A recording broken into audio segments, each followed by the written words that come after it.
I was sitting here watching TV and eating dinner when this boat came up to anchor beside me. We call this the anchoring show.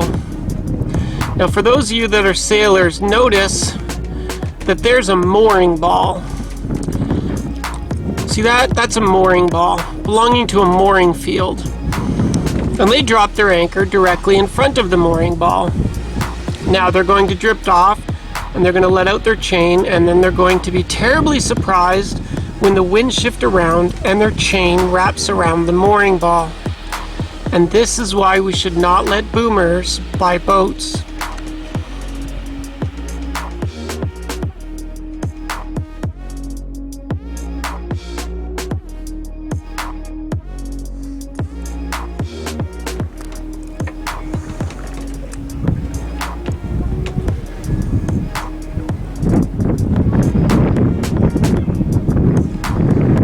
They put out 100 feet of chain because in their mind you always put out 100 feet of chain, but then they're in 30 feet of water and they don't bear down on it and they have no idea why it's not going to hold.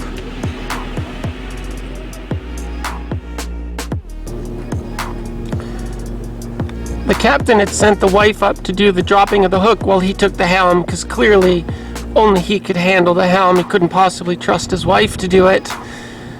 After he does all the hard work and gets her to do the simple work, they drop the hook. 100 feet of chain, always 100 feet of chain.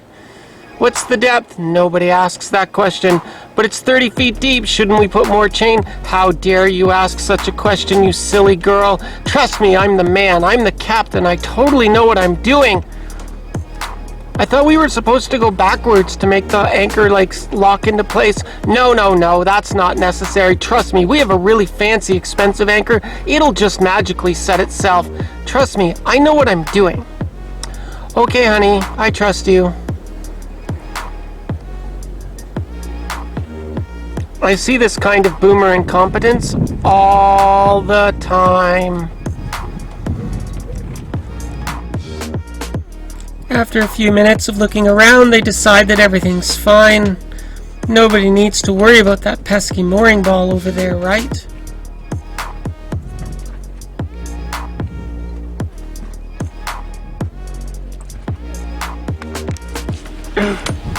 There is so much room and open space in front of them, and they drove around and investigated that it was sufficiently deep, but for whatever reason decided to fall back and drop their anchor right in front of the mooring ball and too close to me. So funny. Boomers, eh? More money than brains. The sailing thing is clearly easy. Anybody can do it.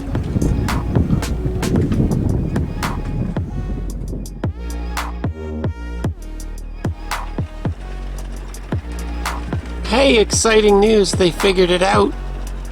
Good for you, boomers.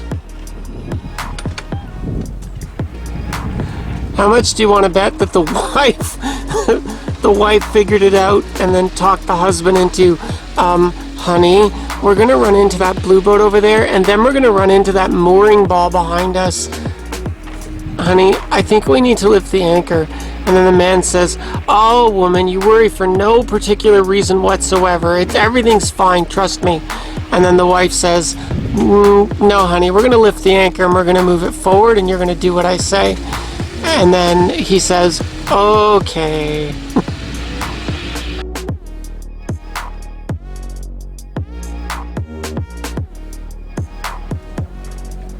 Okay, watch this, just so you know that I wasn't lying.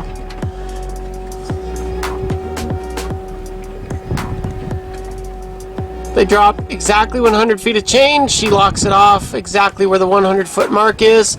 And then he bears down in reverse to lock the anchor into place. Okay, go in reverse. Okay, bear down. In reverse. You have to bear down on your anchor to set it in. Do you know that you have to bear down on your anchor to set it in? Is your engine even on? Are you in reverse? It doesn't look like you're in reverse. Come on, honey, bear down. Go in reverse. Throttle it up. Let's go. Gotta set the anchor in the bottom, otherwise you're just floating around. In reverse.